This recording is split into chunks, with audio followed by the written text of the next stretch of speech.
সাত সকালে টানে তুলে তাড়াতাড়ি কয় কি তাড়াতাড়ি চলো ঘুম থেকে উঠো তাড়াতাড়ি চলো। কেন কোথায় যাবো বলছি কাগজপত্রগুলো তাড়াতাড়ি বের করো তাড়াতাড়ি চলো। আমি বলছি কেন কি হয়েছে কোথায় যাবো ঘরে থেকে চোর ডাকাত আইছে যে আমি তাড়াতাড়ি করে যাব। কয় কি না তাড়াতাড়ি করে ওঠো আর তোমার কাগজপত্রগুলো বের করে তাড়াতাড়ি নিয়ে চলো। আমি বলছি কোথায় যাবো সেটা বলবো তো। দেখো বলতে বলতে আবার রেডি করে ঘরের থেকে তাড়াহুড়া করে রেডি হয়ে বের করে ট্রেনে করে ফারাক্কা থেকে চলে আসলাম মালদাতে আসার পর আমার বর বলতেছে নাও আমার পিছে পিছে আসো। মানে কোন লাইনের মধ্যে নামাই নিছে নামাই নেওয়ার পর কয় আমার পিছে পিছে আসো। ভাবতেই পারতেছি মানে কোথায় নিয়ে যাবে। আমি বলছি মালদাতে মনে হয় কালকে জন্মদিন আছে আমার শপিং টপিং করাবে ওই জন্য মালদাতে নিয়ে আইছে। ও মা মালদাতে নিয়ে আসার পর খালি হাঁটাচ্ছে তারপর আমি বলছি কি আমি আর হাঁটতে পারবো না আমার খিদা লাগছে আমার কিছু খাওয়া দাও। আমি বলছি নাও দুটো আইসক্রিম খাও। সেজন্য দেখো আমি আমার পছন্দ মতো দুটো কুলফি আইসক্রিম নিয়ে নিলাম। নেওয়ার পর দেখো আমি ভাবছি মালদাতে মনে হয় কোনো শপিং টপিং করতে নিয়ে আইছে সেই জন্য অত জিজ্ঞাসা করিনি। তারপর দেখো আমার নিয়ে আবার গাড়িতে উঠিছে মানে কোন গাড়িতে বাসের মধ্যে উঠিছে। ভাবা যায় এই গরমের মধ্যে এত গরমের মধ্যে ঠাসি মাসি আর দুইজন মোটা মানুষ দুটো সিটের মধ্যে হয় আর বাসের সিটগুলো কত চাপা সেই সময় আমাকে আবার বর কই চলো বাসের মধ্যে উঠে আবার নিয়ে চলে আসে কোন জায়গায় কত বলতে আমি তো ঘুমাই গেছিলাম গাড়ির মধ্যে নিয়ে এসে বুলবুল চন্ডি নিয়ে আসার পর একটা মিষ্টির দোকানে আনিছে। মিষ্টির দোকানে এনে মিষ্টি অর্ডার করেছে। মিষ্টি অর্ডার করে নিয়ে এসে আমার এবার কি নাও মিষ্টি খাও। বলছি কি মিষ্টি খাবো কি জানি মিষ্টি খাবো।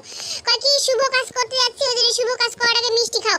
আমি কই কি কেন শুভ কাজ কি করতেছ মানে বলবা তো মানে শুভ কাজ কি করতেছি। কাগজপত্র নিয়ে আসলা বাড়ি থেকে নিয়ে আসার পর এত সব নিয়ে আসার পর দেখো তিনটায় আমরা তো খেতে পাইনি তিনজনে দেখো মানে তিনদের মিষ্টি একাইও খাই নিছে ভাবা যায়। তারপর আমরা ভিডিও করছি সেই সময় দেখানোর জন্য আমার আবার দিয়ে দিল।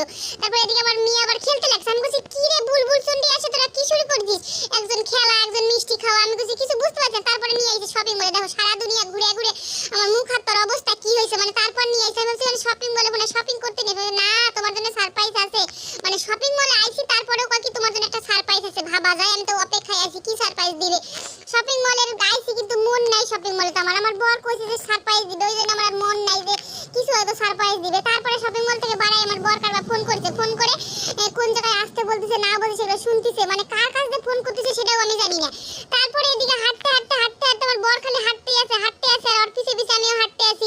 তারপর আমার বর আবার সেই ফোন করে সেই অ্যাড্রেসটা খুঁজে পাওয়ার পর তারপর আমার বরের মনে দেখো একটু খুশি জাগিছে মানে অ্যাড্রেস অনেকক্ষণ ধরে খুঁজতেছিল খুঁজে পাচ্ছিল না এখন খুঁজে পাইছে মানে কি অ্যাড্রেস তখন আমি সেটাও জানতাম না। তারপরে আমার নিয়ে গেছে নিয়ে যাওয়ার পর একটা গলির মধ্যে ঢুকাইছে। গলির মধ্যে ঢুকানোর পর দেখি কাঁঠাল গাছ তারপরে জাম গাছ আম গাছ এইসব গাছ দেখতেছি। আমি বলছি কিসের মধ্যে যে নিয়ে আইছে আমার বর আমি তো কিছু বুঝতেছি না।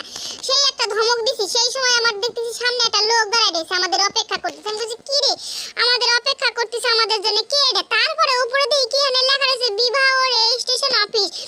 আমি কই ওরে বাবা তুমি কেমন মানুষ তুমি সেই আমার বাড়ি থেকে নিয়ে আসলা কাগজপত্র সব গুছায় মুছায় নিয়ে আসতে বললা নিয়ে আসা আমাকে তো বলবা যে তুমি কোথায় আছো তাহলে আমি একটু সাজে গুজে ভালো মন্দ আছি যে রেজিস্ট্রি করবো সেই জন্য শাড়ি মারি পরে আসতাম। আমার বলে কি আরে পাগল না এখন শুধু ওই কাগজপত্র জমা দিতে হবে সই করতে হবে তারপর আবার আসতে হবে এখন শুধু এই কাগজপত্রের কাজগুলো করে যাবো। আমি বলছি তাও তুমি বলবা না আমারে ভাবা যায় এই সারপ্রাইজ দিবে আমার বর।